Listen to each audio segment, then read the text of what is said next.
बीडच्या आष्टी तालुक्यात ट्रक मालकाकडून चालकाला डांबून ठेवून मारहाण, बेदम मारहाणीत चालकाचा मृत्यू, गुन्हा दाखल करण्याची प्रक्रिया सुरू। बीडमधील गुंडा राजवर अंजली दमान यांचा अनेकांकडून संताप।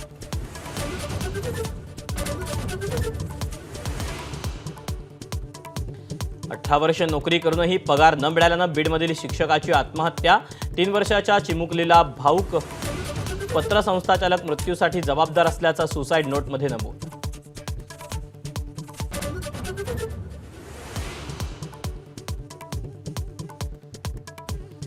देवेंद्र फडणवीस आणि औरंगजेबमध्ये काही फरक नाही, काँग्रेसचे प्रदेशाध्यक्ष हर्षवर्धन सकपाळ यांची कठोर टीका। शिवरायांचा पराक्रम औरंगजेबाच्या कबरीतून कळतो असं प्रतिपादन।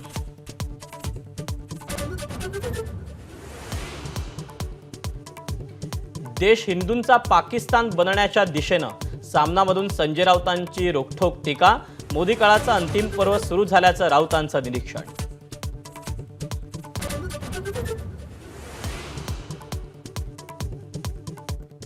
सांगलीचे खासदार विशाल पाटील यांनी चंद्रकांत पाटलांकडून भाजपमध्ये येण्याची ऑफर। विशाल पाटलांची अजून 4 वर्ष खासदारकी असल्याची करून दिली जाणीव।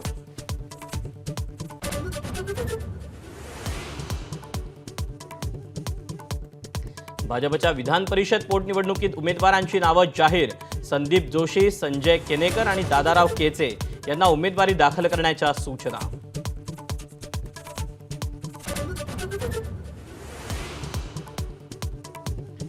विधान परिषद पोटनिवडणुकीसाठी राष्ट्रवादी उमेदवाराचं नाव आज जाहीर होण्याची शक्यता। पक्षाकडून झिसान सिद्दीकी, संजय दौंड आणि उमेश पाटलांना तयारी करण्याची सूचना।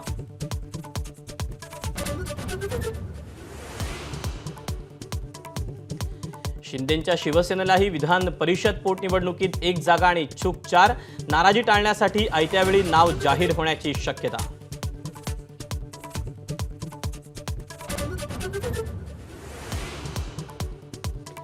लाडक्या बहिणीमुळे सरकारी तिजोरीवर ताण, रामदास कदमांपाठोपाठ क्रीडा युवक कल्याण मंत्री दत्ता भरणेंची कबुली। मुस्लिमांबाबत अनेकदा चुकीचा प्रचार केला जातो म्हणत नितेश राणे यांनाही भरणेंचा टोला।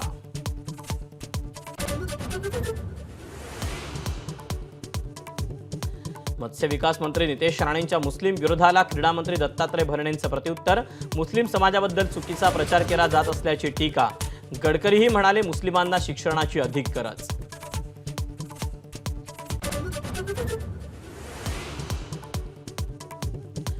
वाशिममध्ये 60 लाखांच्या खंडणीसाठी 14 वर्ष अनिकेतचं अपहरण।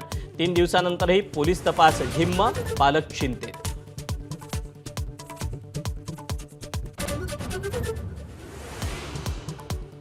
संत तुकाराम महाराजांचा त्रिशतकोत्तर अमृत महोत्सवी ब्रिज सोहळा संपन्न। वारकरी भक्तांनी फुलली देहूनगरी। जगद्गुरू संत तुकाराम महाराज पुरस्कार उपमुख्यमंत्री शिंदेंना प्रदान।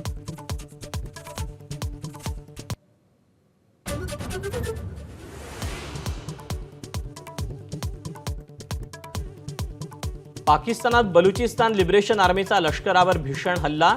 90 जवान मारल्याचा दावा। फिदाईन हल्ल्यानंतर लष्कराकडूनही जोरदार प्रत्युत्तर।